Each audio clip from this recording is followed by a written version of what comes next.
Entonces, abran sus Biblias, por favor, en el libro que estamos estudiando, Filipenses, capítulo 2.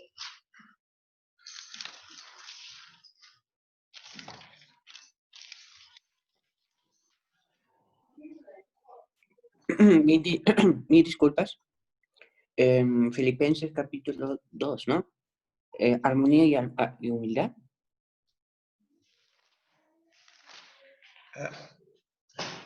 Dice así, Nayot.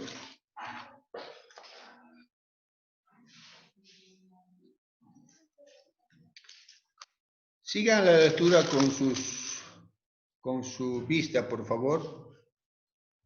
Yo voy a leer. Dice la palabra de Dios así.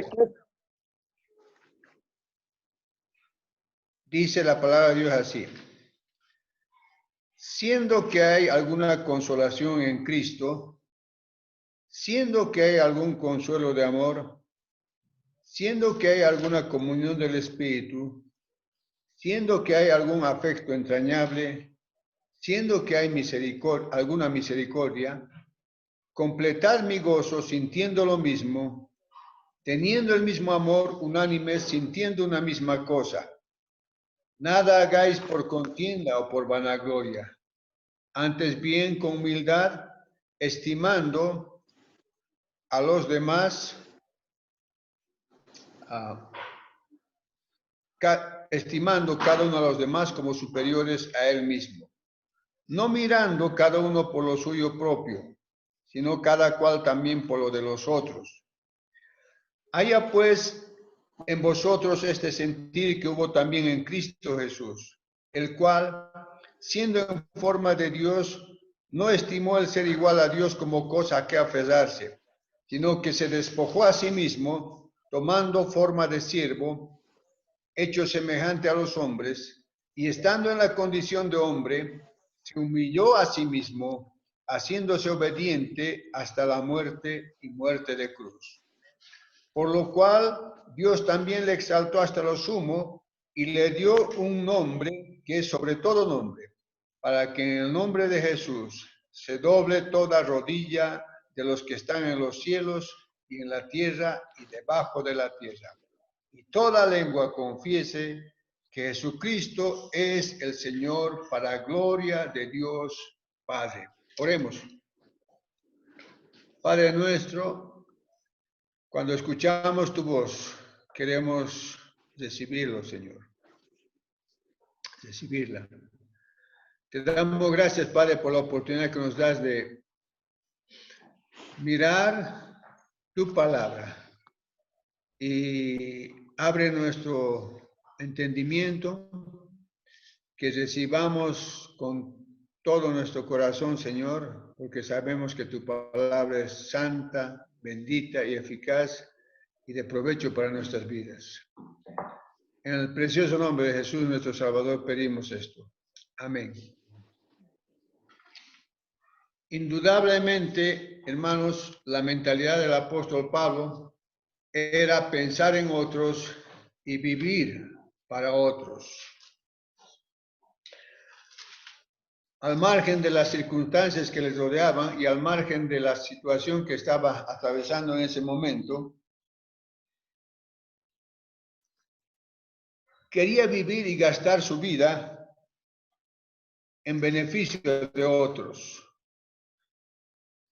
Pablo quiere ver evidenciado y reflejado esto en la vida de sus hijos en la fe, o sea, los creyentes de Filipenses, y por eso les escribe estas palabras que acabamos de leer.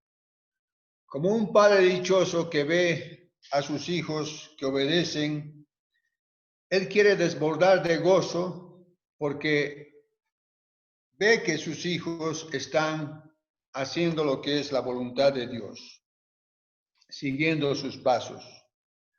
Pronto, en el pasaje que hemos leído, el apóstol Pablo hace referencia al ejemplo máximo que ellos tienen que mirar y que nosotros tenemos que mirar. Todo ser humano tiene que clavar su mirada en el ejemplo máximo de alguien que pensaba en otros y vivía para otros y vive para otros. Muchas veces he escuchado esta frase: no hay exaltación sin humillación. No hay corona sin la cruz. Y es de eso que este pasaje está hablando. La más grande utilidad que podemos dar a nuestras vidas es dedicarla al servicio de otros. Así que vamos a ver en este pasaje dos aspectos. Uno, continuando con la vida de Pablo, vamos a ver a Pablo, que es el esfuerzo de alguien que piensa en otros y vive para otros. Pablo, el esfuerzo de pensar en otros y vivir para otros. Eso lo vamos a ver en el capítulo 2, versículo 1 al 4. Capítulo 2, versículos 5 al 11, vamos a ver Cristo, el ejemplo de pensar y vivir para otros. Miren cómo empieza esta porción. Por tanto, yo no soy bueno en gramática. Muchas veces tengo que preguntar a mi esposa y decir, ¿y esto qué es? ¿Es verbo? ¿Es sustantivo? ¿Es adjetivo? ¿Qué es? Necesito aprender más de gramática. A veces, aun cuando hablo, en vez de decir masculino, digo femenino. Bueno, tenemos que aprender. Si queremos estudiar la Biblia, tenemos que aprender. El por tanto es una conjunción. Vale decir algo que está enlazando la parte anterior que ya hemos visto con lo que ahora va a decir el apóstol Pablo. Es algo que está continuando y en este caso es algo que va a concluir con este por tanto.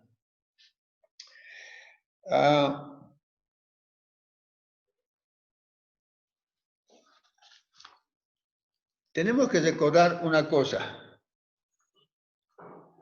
Las divisiones en capítulos y versículos y también los títulos no son inspirados, ¿no? Se han hecho con el objetivo de facilitar, pero a veces se ha hecho la división mal, ¿no? En este caso, el pensamiento o las oraciones que hablan empiezan en el versículo 27 y terminan en versículo 4, 2:4. Entonces, por tanto, estaría para decir algo que previamente se ha estado hablando.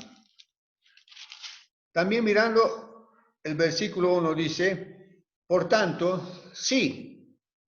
Ese sí, mis queridos hermanos, nunca voy a olvidar el día que mi profesor de estudios bíblicos entró a clase, no sé si en un devocional o en una clase, pero empezó a leer el texto que hemos leído como yo lo he leído. Y luego explicó que este sí no es un sí de posibilidad, como parece sugiere la lectura así en el español. No es como que quizás si hay alguna consolación, no está sugiriendo eso. Este sí es un sí de afirmación, de certeza, y se tendría que leer así, como lo he leído. Siendo que hay, o ya que hay, o puesto que hay, se debería leer así. Siendo que hay consolación, siendo que hay alguna consolación, siendo que hay algún amor, dice, siendo que hay algún consuelo de amor, siendo que hay comunión del Espíritu, siendo que hay algún afecto entrañable, siendo que hay misericordia. En el mismo versículo hay una expresión preciosa. Por tanto, siendo que hay alguna consolación en Cristo. La expresión es en Cristo, en Cristo. Esta expresión es clave en este pasaje y en todas las otras referencias que hay en el Nuevo Testamento. Alguien se ha pasado la molestia de contar y dice que por lo menos sucede 70 veces esta expresión en Cristo. Quiero que vayan a una cita en 1 Corintios capítulo 1, versículo 30 y 31.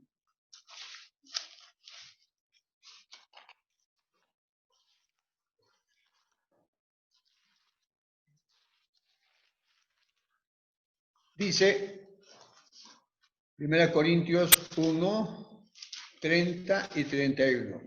Mas por Él, por Dios, estáis vosotros en Cristo Jesús, el cual nos ha sido hecho por Dios sabiduría, justificación, santificación y redención. Para que, como está escrito, el que se gloría, gloríese en el Señor.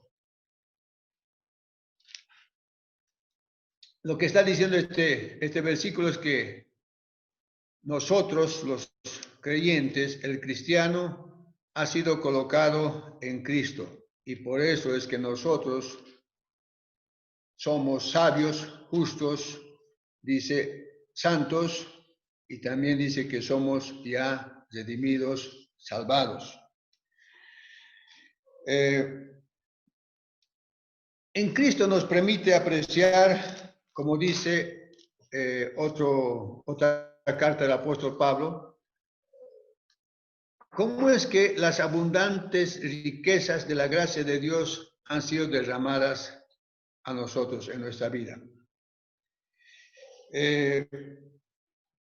Dios, en su plan perfecto de salvarnos, de llegar a nosotros y de darnos vida, y una vida bendecida, a propósito, nosotros hemos sido bendecidos no para quedarnos con esa bendición, sino para ser de bendición a otros. Estoy muy contento porque en estos días Dios está hablando a nuestras vidas, a nuestros corazones y haciéndonos pensar en otros más que en nosotros mismos. Y justamente es lo que dice el pasaje. Y gracias a Dios porque esta mañana estamos pudiendo escuchar de la voz de Dios decirnos, deje cada uno de pensar en sí mismo, piense en los demás. Me agradó escuchar así como decimos de rebote, ¿sí? A un joven preguntar los cumpleaños de toda una familia, ¿sí? Está pensando en otros. Me encantó también ver estas últimas semanas cómo es que una persona, una familia, están pensando en cómo puedo ayudar, cómo puedo hacer llegar este donativo, sea en especie o en efectivo, a una familia que está necesitando. En su plan perfecto de bendecirnos, Dios, de salvarnos y luego bendecirnos, nos colocó en la vida y en la obra de nuestro Señor Jesucristo. De tal manera que las Escrituras dicen que nosotros hemos muerto en Cristo a la antigua manera de vivir. Hemos sido sepultados. Y luego dice, hemos resucitado a novedad de vida. Estamos en Cristo. Por eso será que el apóstol Pablo en Gálatas 2:20 también dice, versículo que sabemos mucho de memoria y podemos citarlo, y los que no pueden buscarlo, Gálatas 2:20, con Cristo estoy juntamente crucificado. Ya no vivo yo, mas Cristo vive en mí. Y lo que ahora vivo en la carne, lo vivo en la fe del Hijo de Dios, el cual me amó y se entregó a sí mismo por mí. Estar en Cristo atrae o nos da todas las bendiciones espirituales de la gracia de Dios, abundantes para nuestras vidas. Por eso es que estas declaraciones de versículo 1 son reales, son verdaderas, son certezas, no son posibilidades.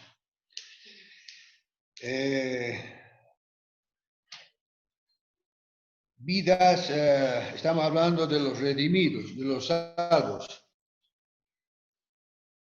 Y por eso es que también pueden ser dirigidos hacia otros, porque nosotros tenemos y podemos dirigirlo a otras personas en ese sentido de bendecir sus vidas, de ser de bendición. Dice, siendo que hay alguna consolación en Cristo. Y otro pasaje en la Escritura dice que Dios nos ha consolado eternamente. Eternamente. Dios ha llegado a nuestras vidas. Pronto vamos a ver esto en este pasaje. Y para hacer eso tuvo que hacer algo drástico, dramático. Cristo ha llegado a nuestras vidas. Y como un amigo al lado de otro se ha parado, nos ha dado el abrazo, ha puesto la mano sobre nuestro hombro y nos ha dicho que nos ama, que está con nosotros y que nunca jamás nos va a abandonar. Cristo Jesús, llegando a nuestra vida, nos ha mostrado la senda de justicia. Con sus palabras nos quiere hacer conocer su voluntad. Y si eso no es consolación eterna, ¿qué más esperamos? Otra afirmación dice, siendo que hay algún consuelo de amor. Este amor es el amor de Dios, es el amor ágape. Es el amor de Juan 3:16, de tal manera amó Dios al mundo, a nosotros, que entregó, que dio a su Hijo unigénito, para que todo aquel que cree en él no se pierda, mas tenga vida eterna. Siendo que hay alguna consolación en Cristo, siendo que hay alguna consolación, alguna comunión del Espíritu. Eso también ocurrió porque Cristo vino y según ya hemos estudiado en otro momento, después de ascender al cielo, dijo, enviaré al Consolador, el cual estará en vosotros y con vosotros. Y tener ese compañerismo con Dios a través de la obra del Espíritu Santo en nuestro corazón. Y también tener compañerismo, comunión en el plano horizontal, solo es posible porque Dios nos ha bendecido con estas verdades, afirmaciones en Cristo. Si hay algún afecto, siendo que hay afecto entrañable, esto quiere decir la ternura del corazón. El apóstol Pablo, en un sentido podemos decir, se desvivía por los filipenses. Él quería ir y dice acá, voy a ir después de ver cómo van mis asuntos acá. Primero dice, bueno, primero dice, voy a enviar a algunos después de ver mis asuntos acá. Después yo mismo quiero ir y verles y gozarme con ustedes. El apóstol Pablo quería que sus hijos en la fe, como dice versículo 2, completad mi gozo. Quería ver que sus hijos en la fe estuvieran afirmados en estas verdades, en estas afirmaciones, pero también que evitaran ciertas cosas que no ayudan a vivir una vida de cristiano, una vida cristiana, una vida de alguien que ha sido bendecido. Completar mi gozo, él está diciendo, quiero que mi vida desborde de gozo, pero gozo espiritual. Lo que Pablo quería para los creyentes de Filipenses es lo que Dios quiere para los creyentes de la iglesia yo soy. Que tengamos una misma actitud mental entre los hermanos. El mismo amor los unos para con los otros. Que haya una armonía en nuestros corazones. Yo sé que a muchos nos gusta la música, algunos hasta estudian música, quieren sacar notas armoniosas y que suene con agrado para el oído. ¿Sí? Esa armonía de un coro, de una música bien ejecutada es lo que Dios quiere ver en nuestras vidas. Una unidad de pensamiento, que estemos apuntando a un mismo propósito, darle la gloria y la alabanza a Él. Y luego continúa diciendo el apóstol, bueno, esto es lo que quiero que hagan, esto es lo que va a llenar o va a hacer que mi corazón abunde en gozo, ¿sí? Desborde de gozo, de alegría, pero no hagan lo que dice el versículo 3. Nada hagáis por contienda o por vanagloria. No por vanagloria. Alguien ha dicho, y si examinamos más y estudiamos más a profundidad Filipenses, vamos a, creo, llegar a esa misma conclusión de que Filipenses es un libro práctico. Cuando yo predico los escritos de Pablo, generalmente el apóstol Pablo dedica una sección, ¿vale? Vamos a decir, si un libro tiene, como Efesios tiene 5 capítulos, ¿sí? Los 3 primeros capítulos, o 6, perdón, vamos a confirmar. 6. Efesios. Entonces, los 3 primeros capítulos están dedicados a declarar doctrina, enseñanza, contenido. Pero después los siguientes 3 capítulos están orientados a ahora practicar.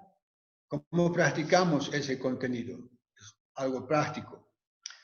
Pero acá en Filipenses casi toda la carta es algo práctico, algo para hacer. Alguien ha dicho de que el único, ¿sí? La única porción teológica doctrinal es 2:5 al 11, lo que vamos a ver en un momento. ¿Sí? La humillación y exaltación de Cristo. Entonces, nada hagáis por contienda o por vanagloria, tiene que ser algo evidente, práctico. ¿Saben, mis queridos hermanos? Muchas veces yo acá en casa, a mis hijos tengo que decir todavía, ya basta, córtenla, no sigan discutiendo. Y aún entre nosotros, Verónica, mi esposa y yo, a veces alguien tiene que ceder, como esta semana. Empecé a levantar un tema y empecé a hablar y ella contestaba, y la segunda vez que ella iba a contestar dijo, está bien, tienes razón. Y paró la discusión, paró la contienda. Es desagradable contender a veces por nada. No conduce a nada. Por eso es que Pablo quiere que los creyentes eviten esto. Nada hagáis por contienda o por vanagloria, va a decir por atraer a uno mismo alabanza o uno hablar de sí mismo. Antes bien dice, con humildad, estimando cada uno a los demás como superiores a él mismo. ¿Sí? La humildad bíblica es dejar de pensar en mí y pensar en otro, en otro.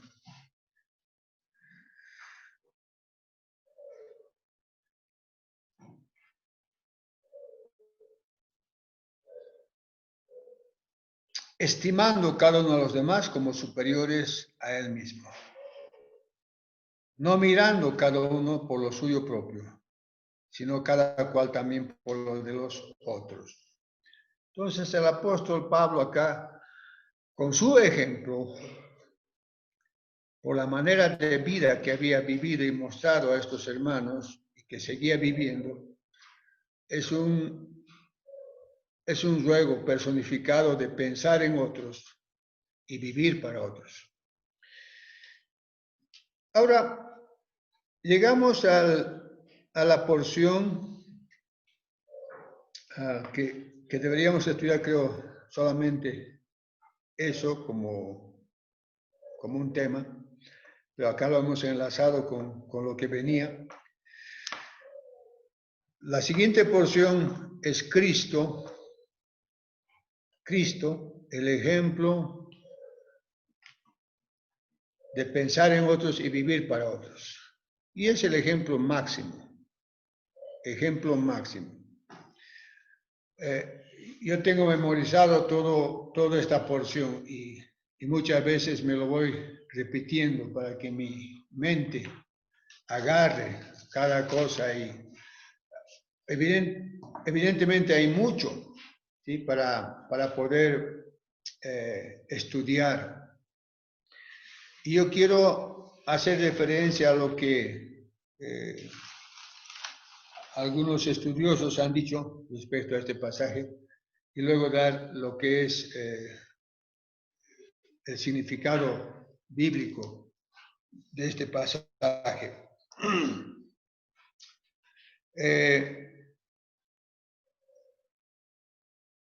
Esta porción habla lo que he mencionado en un momento de Cristo dejando su gloria para sufrir la cruz. Entonces el movimiento está desde la segunda persona, vale decir Cristo Jesús, antes de su encarnación en su gloria, hasta entrar a nuestro mundo y hacerse hombre y humillarse a tal punto de siervo y morir en la cruz. Eso era necesario. Eso era necesario para poder salvarnos a nosotros. El pasaje dice, haya pues en vosotros este sentir que hubo también en Cristo Jesús, el cual siendo en forma de Dios, esa palabrita siendo es importante notar. Lo que está indicando el diccionario dice, es un participio presente, afirma la continuidad indefinida del ser de Cristo. Esta palabra subraya la eternidad de su existencia, siendo. ¿Sí? En un sentido, en lo que dicen la continuación de los versículos, Él nunca dejó de ser Dios autoexistente, eterno,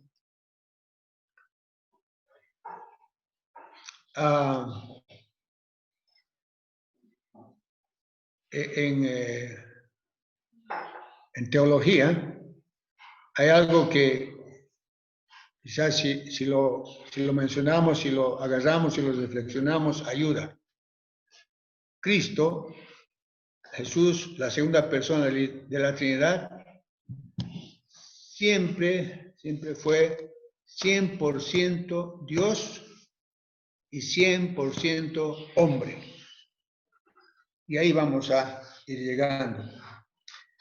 Dice, el cual siendo en forma de Dios, no estimó el ser igual a Dios como cosa a que aferrarse.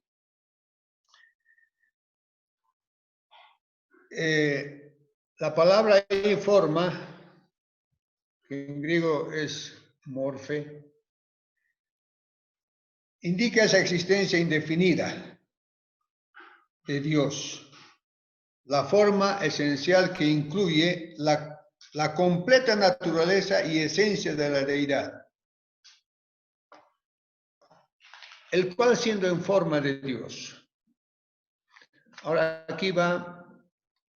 acá va lo que es el autodespojo, algunos lo llaman así, de Cristo.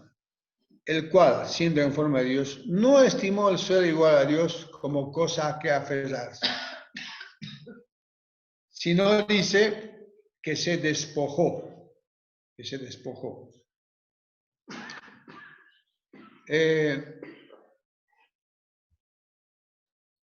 ese autodespojo, que vamos a explicar lo que es, también estoy compartiendo algunas conclusiones, estudios de C. Charles Riley. Él escribe un libro muy precioso así para que entendamos teología, ¿no? El libro se llama Teología Bíblica, justamente. Y él dice ahí estas cosas, como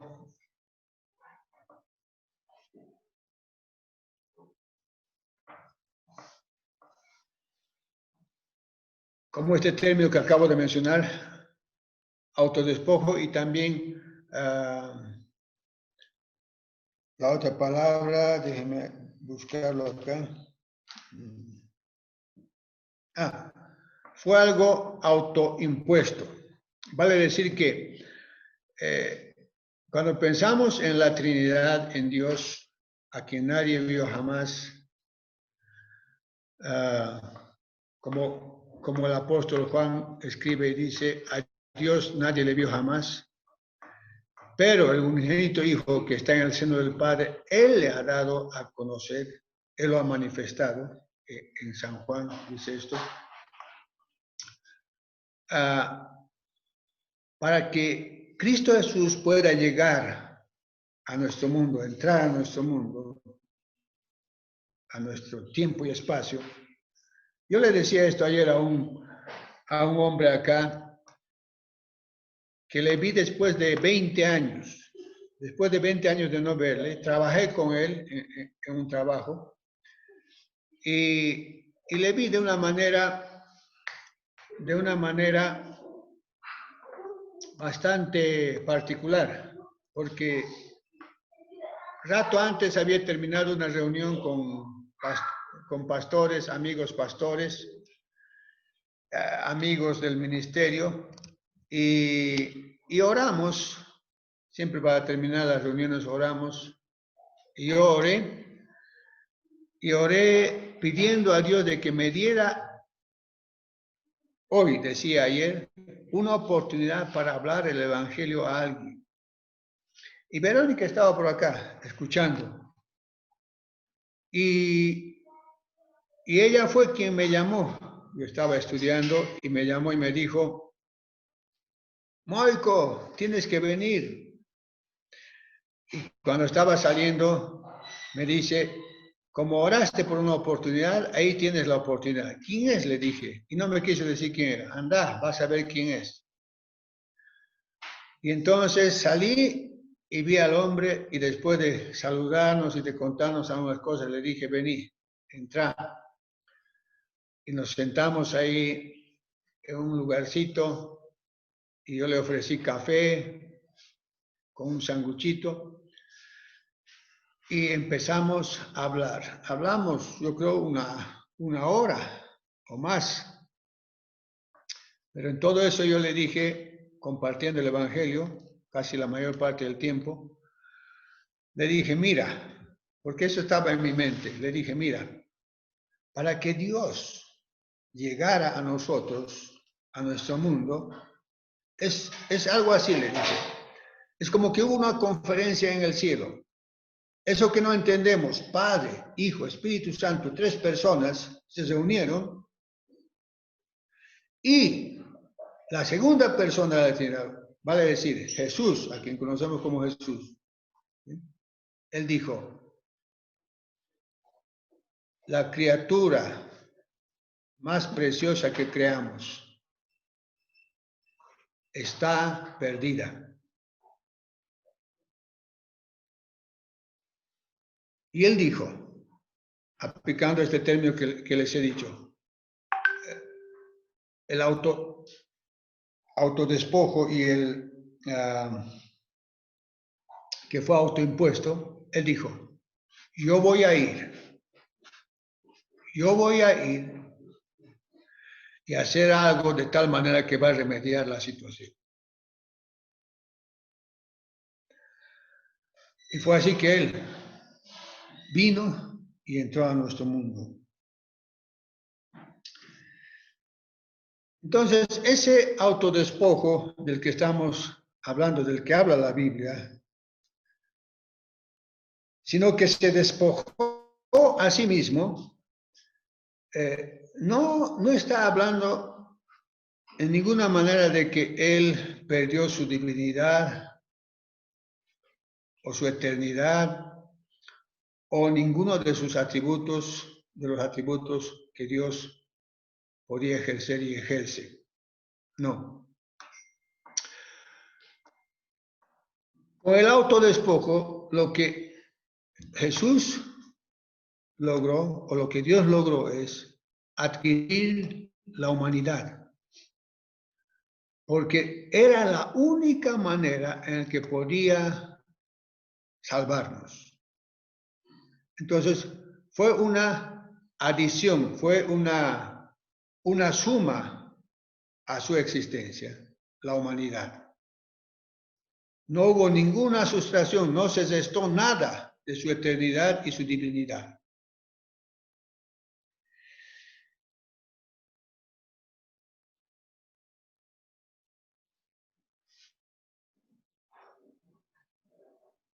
Entonces, Cristo Jesús podía hacerse hombre y lo hizo, conservando la totalidad de sus atributos que tuvo en su persona antes de encarnar, es decir, la deidad total.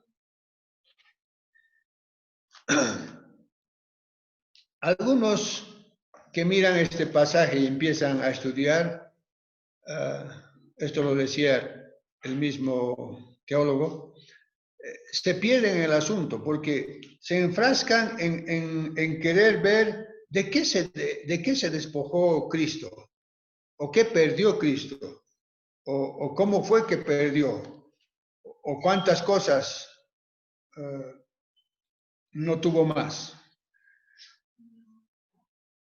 El punto principal de este pasaje no es eso. El punto principal es de que Él adquirió humanidad para que estando en la condición de hombre, se humille hasta, siendo obediente, se humille hasta la muerte y muerte de cruz. Entonces,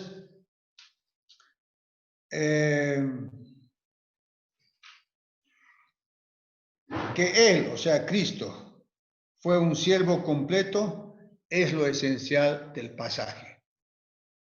Él, como quien era y quién es y quién va a seguir siendo, llegó a ser un siervo completo para nuestro beneficio, el cual siendo en forma de Dios no estimó el ser igual a Dios como cosa que aferrarse, sino que se despojó a sí mismo tomando forma de siervo.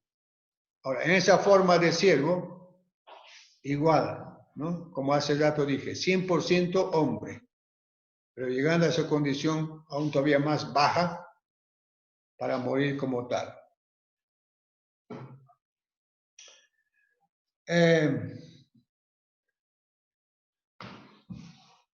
Y estando entonces en la condición de hombre, se humilló a sí mismo, haciéndose obediente hasta la muerte y muerte de cruz.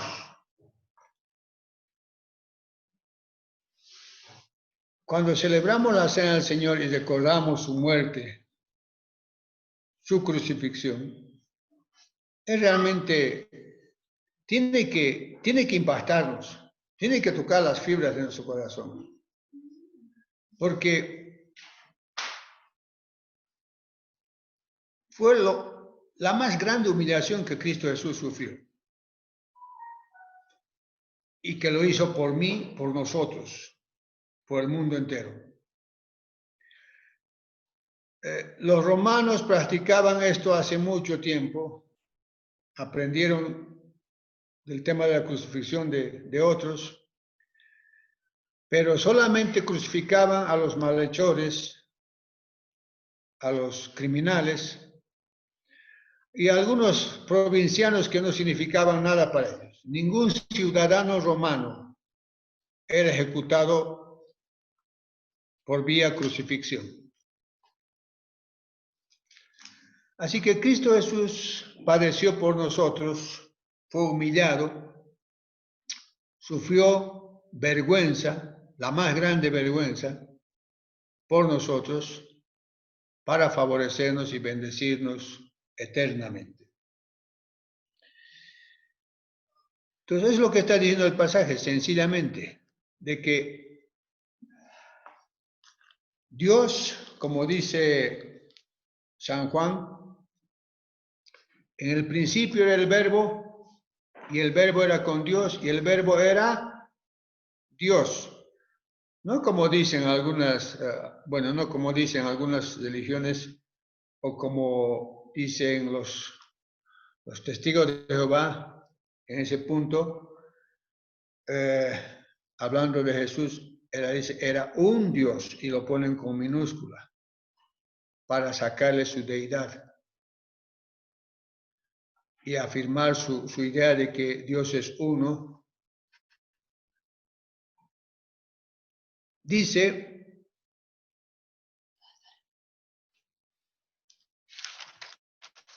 Juan, estamos en Juan.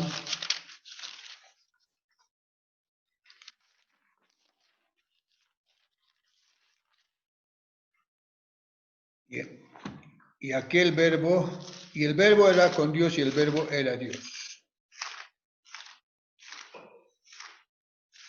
Y luego dice, aquel verbo, versículo 14, fue hecho carne. Fue hecho carne. Esto es lo que hemos estado diciendo. De que adquirió la humanidad. Y vimos su gloria como la del unigénito del Padre, lleno de gracia y de verdad. Lleno de gracia y de verdad. Gracia que estaba destinada a nosotros, gracia con la que nos salvó, gracia con la que nos levantó y nos ha dado salvación eterna, consolación eterna, vida eterna. Si eso no es una demostración de amor, no sé qué más podemos esperar. Mis queridos hermanos, amigos, quizás también nos escuchan o nos ven. El amor de Cristo ha sido derramado en nuestros corazones por su Espíritu. ¿Sí? Ninguno de nosotros gozaría de ese amor si que Cristo no hubiese hecho lo que hizo. De manera voluntaria, ¿sí? Entró a nuestro mundo y murió por nosotros de una manera que nunca tenemos que olvidar. Nunca sabré cuánto costó ver mi maldad sobre esa cruz. Dios ama al más vil pecador. Pero ese pecador, como le decía ayer a este hombre, tiene que reconocerse como tal. Por cuanto todos pecaron, están destituidos de la gloria de Dios. Un solo pecado nos separa de Dios. Un solo pecado nos hace pecadores y nos pone en problema delante de Dios. Yo le decía también a él de que tú no puedes hacer nada para limpiar tu mancha o tu pecado. Yo no puedo hacer nada para quitar tu pecado. Pero si hay alguien que hizo algo por ti para sacar y quitar tu pecado, Él murió en la cruz.